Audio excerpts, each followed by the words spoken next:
गलवान की कहानी आपको सुना देंगे, बताएंगे गलवान में उस दिन हुआ क्या था जो चाइना को इतना परेशान कर रहा है, क्योंकि उनके यहाँ तो खबरें निकलती नहीं बाहर, दब जाती हैं। हमारे यहाँ पता लग जाता है। इस बार 27 दिसंबर को सलमान भाई का बर्थडे था, उसी दिन ट्रेलर रिलीज हुआ और उसके बाद चाइना परेशान है। ग्लोबल टाइम्स ने इसको लेकर लेख छापा। बताओ ग्लोबल टाइम्स को ये सब करने की क्या जरूरत है? पिक्चर देख रहा है हिंदुस्तान की, कह रहा जी कैसे बना लीजिए, लेकिन इससे फैक्ट नहीं बदलेंगे। फिर कह रहा है कि बना क्यों रहे हो, हमारा तुम्हारा तो ठीक चल रहा था। फिर कह रहा है कि सलमान भाई का बाल ठीक नहीं। ये सारा कहानी चल रहा है। ये भी कह रहा है कि भाई इससे एलएसी थोड़ी ना बदल जाएगी। हम भी यही कह रहे हैं कि भाई साहब पिक्चर से एलएसी की रेखा नहीं बदल जाएगी। दरअसल असल परेशानी पिक्चर नहीं है, वो तारीख है।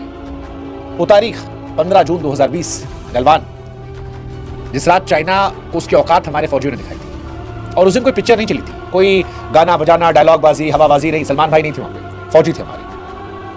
जबरदस्त युद्ध हुआ था, लाठी डंडे नुकीले डंडे पत्थर, हाथों में हाथ की लड़ाई, अंधेरे में ऊंचाई पर जब नीचे बर्फीली नदी बह रही थी।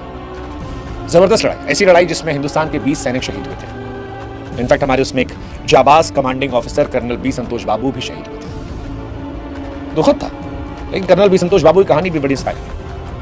लेकिन हिंदुस्तान ने बताया कि हमारे यहाँ किसी को नुकसान था। चाइना उधर झूठ बोला था, उसने पहले कहा कुछ नहीं हुआ, फिर कहा 8 महीने बाद कि हाँ 4 आदमी हमारे मरे थे, लेकिन बताया नहीं कि वो सीनियर थे जूनियर थे कौन थे। ऑस्ट्रेलिया की वेबसाइट द क्लैक्सन ने इन्वेस्टिगेटिव रिपोर्ट में छापा था कि चीन में ज्यादा मौतें हुई थी जितना उसने बताया। सैटेलाइट इमेज, चीनी सोशल मीडिया डेटा और जो इंडिपेंडेंट रिसर्च थी उसमें भी निकल कर आया कि चीन के लगभग 38 से 40 सैनिक मारे गए थे, कई गलवान नदी में डूब गए थे। चीनी सोशल मीडिया प्लेटफॉर्म वीवो पर भी सारी बातें आई थी, बाद में हटा दिया गया वो पोस्ट।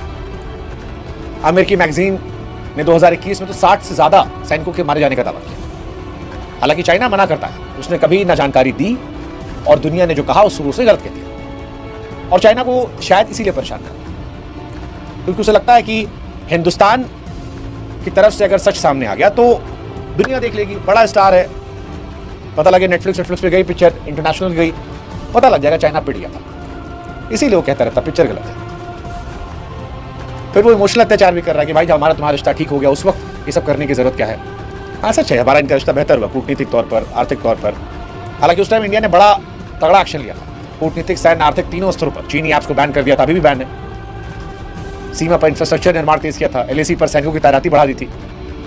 ये सब पिक्चर की वजह से नहीं हुआ था, उस रात की वजह से हुआ था जिसे भारत ने भुलाया नहीं और चीन शायद भुलाना चाहता। और चीन क्या रहा था, हिंदी चीनी भाई भाई, बीच में से छुरी घुमाई।